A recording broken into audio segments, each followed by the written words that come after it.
मैं इसको समझ पाया स्थानीय निकाय के उस चुनाव की प्रक्रिया को, तब से जितनी भी सरकारें आई, अब इसके पीछे क्या खेल है वो सरकारों का ईमान जाने। वो अंत समय तक रजाई में रहती हैं। जब पता लगता है अब 15 दिन बचे उसके कार्यकाल के, तो बोले अब रिजर्वेशन। ये काम 2 साल पहले, साल भर पहले क्यों नहीं निपटा लिया जाता है? कोई इसमें ऐसा है कि नहीं, जब बीमारी होगी तो खुद, जब प्यास लगेगी तो वहां कुआं खोदेंगे? संजय चौधरी, आपसे भी और नितिन भाई दोनों से मेरा प्रश्न है। अमिताभ भाई, जिसमें हम बेसिक डाटा अप्लाई करते हैं वो तो जनगणना का डाटा है। 2011 की जनगणना के बाद 2021 में ही तो जनगणना होनी थी। वो अगर 2021 में जनगणना कोविड के कारण नहीं हो पाई तो हमारा प्राइमरी डाटा क्या होना चाहिए? हमारा प्राइमरी डाटा तो लेटेस्ट डाटा होना चाहिए। इसीलिए हमने 17 के बेसिक आंकड़े को अरे संजय जी, 2021 कोविड था, 2022 पूरा निकल गया। ना संजय चौधरी, ये तर्क ठीक नहीं, ये तर्क ठीक नहीं। संजय बाबू क्यों इसी खेल को तो सपा ने खेला जब सरकार में थी, और इसी खेल को बसपा ने खेला जब सरकार में थी, और इसी को आपने खेला।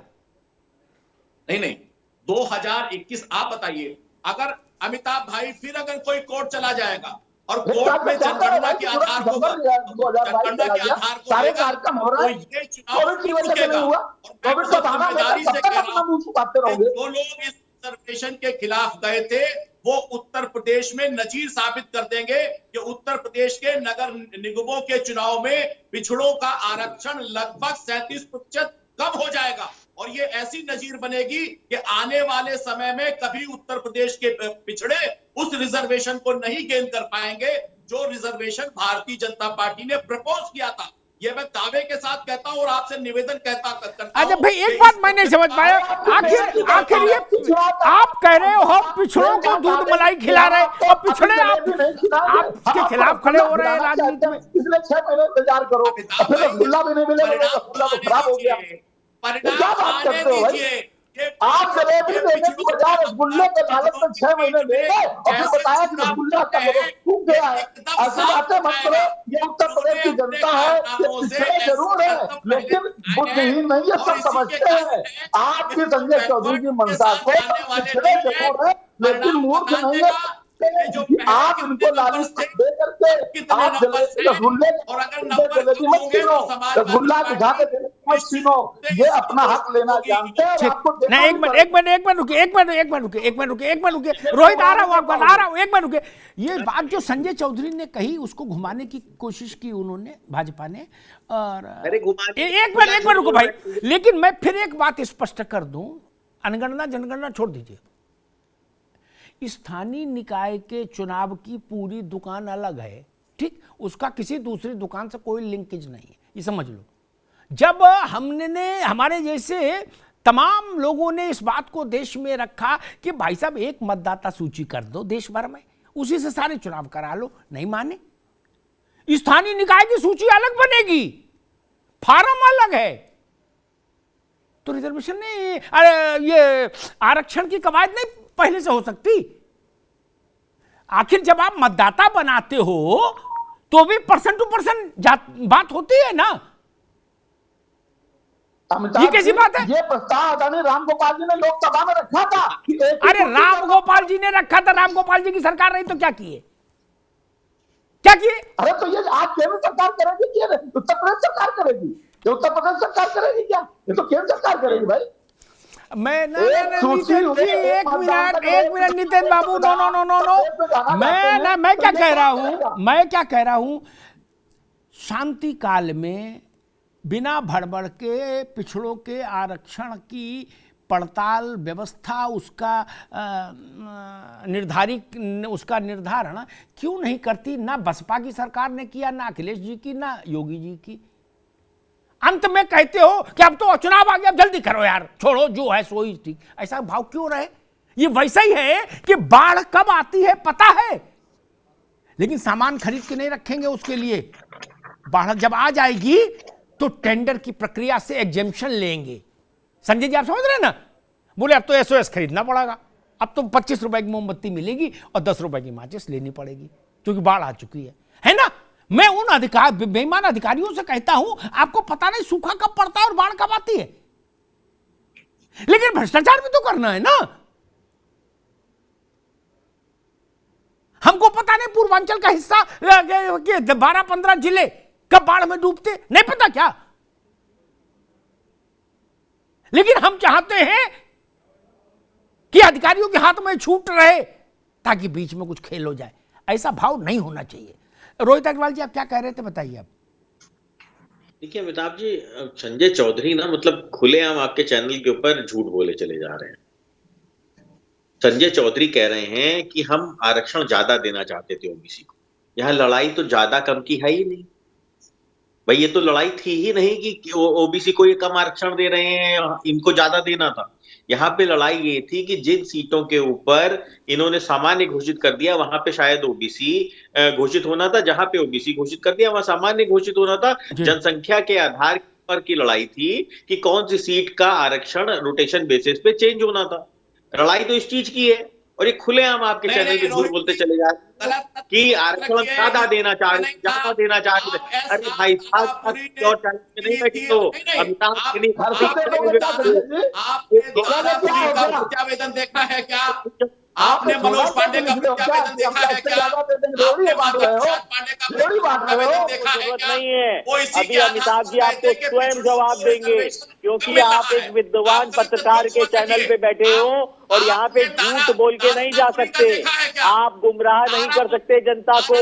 अमिताभ जी के चैनल की एक खासियत है, यहाँ से आप झूठ परोस के जा नहीं पाओगे। आप अमिताभ अग्निहोत्री जी के चैनल से झूठ बोल के आप नहीं जा पाओगे। यहाँ लड़ाई आरक्षण की थी ही नहीं, यहाँ लड़ाई कितना आरक्षण देना है इसकी है ही नहीं। कितना आरक्षण देना है ये लड़ाई नहीं है।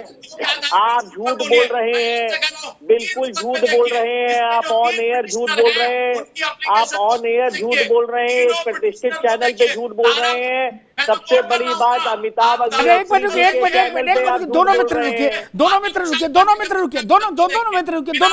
एक मिनट संजय भाई रुकिए, रोहित जी एक मिनट, दोनों मित्र रुकिए। उमेश यादव, अगर आप मुझे सुन पा रहे हैं, संजय जी, उमेश यादव अगर आप मुझे सुन पा रहे हैं, तो मेरा प्रश्न ये कि ये जो बात भाजपा ने कहा कि हम ज्यादा देना चाहते थे, अब ठीक है नहीं माने तो कम लो, अगर ये बात थी तो पिछड़े संगठन जो थे या पिछड़ों की जो लीडरशिप है वो भाजपा के इस प्रस्ताव के पक्ष में आवाज खड़ा करती नहीं।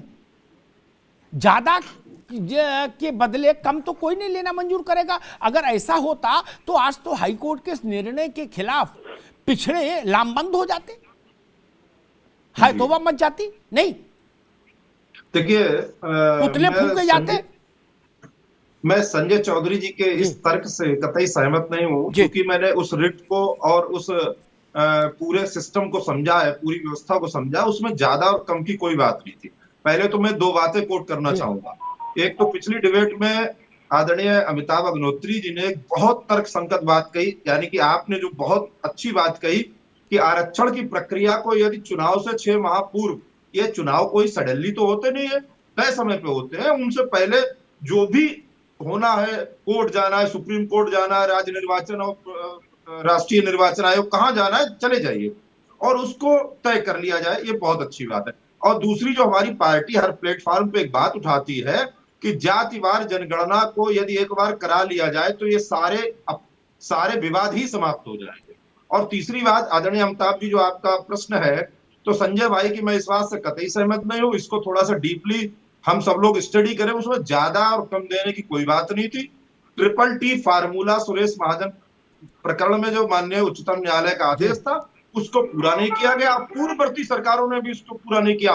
जो आपने पहला प्रश्न किया था उसमें यह था, पूर्ववर्ती सरकारों के समय हो सकता है कि कहीं ना कहीं कमी रही, लोगों ने उस पर विरोध नहीं किया। क्योंकि वो बात सामने उजागर होके आई, जो हमारे पिटिशनर थे उन सब लोगों ने वो सारी चीजें उजागर की, तो वो सामने आई, इसलिए इस पे हाय तौबा है। और आदरणीय अमिताभ जी, मैं कहना चाहूंगा कि यदि जातिवार जनगणना जो सुहेलदेव भारतीय समाज पार्टी उठाती है, यदि उसको कर लिया जाए, सरकार किसी की भी हो, तो आगे विवाद संपूर्ण हमेशा के लिए समाप्त हो जी। नितिन जी, मसला ज्यादा का है या तरीके का है? कि किस तरीके से आरक्षण का निर्धारण हो, इसका है या ज्यादा या कम का है? अमिताभ जी, ज्यादा कम का है ही नहीं। आपने पहले भी कहा कि ये सरकारें कोई हमारी आपकी सरकारों के मंशा से नहीं चलती है, वो तो नियम है, इतने परसेंट देना है, उस परसेंट से ज्यादा क्या ये संजय चौधरी झोला भर के थोड़ी लाएंगे कि सेंटर क्लास बन के आएंगे, काफी तरीके आज बांट देंगे और सबको ज्यादा दे देंगे, कुछ अपने लोगों को बढ़ा करके दे देंगे। अरे जो संख्या निर्धारित है उस संख्या के ऊपर आप कहाँ चले जाओगे? जो आरक्षण 21%, 27% फिक्स है कि एससी को इतना जाएगा, बीसी को इतना जाएगा, उससे ज्यादा ही कहाँ चले जाएंगे? क्या मोदी जी ने झोला में लेके आए, झोला उठाएंगे, नहीं होगा चले जाएंगे झोला फेंक करके? अरे भैया ऐसी बात करो जो लोगों को हजम हो जाए। कि कहाँ से ज्यादा दे रहे थे, कौन से फार्मूले से ज्यादा दे रहे थे? जो मिल रहा है उसी को आप ईमानदारी से समय से दे दो। भूख लगी 2 रोटी की तो 2 रोटी टाइम से दे दो, उसे 10 रोटी देना था, 5 दिन भूखे रहो, तब तक तो मरा जा रहा है व्यक्ति। ऐसी बातें मत कहो संजय भाई कि जो आम, मैंने कई बार कहा कि पिछड़े हैं लेकिन मूर्ख नहीं है। आप पिछड़ों को मूर्ख क्यों बनाना चाहते हो?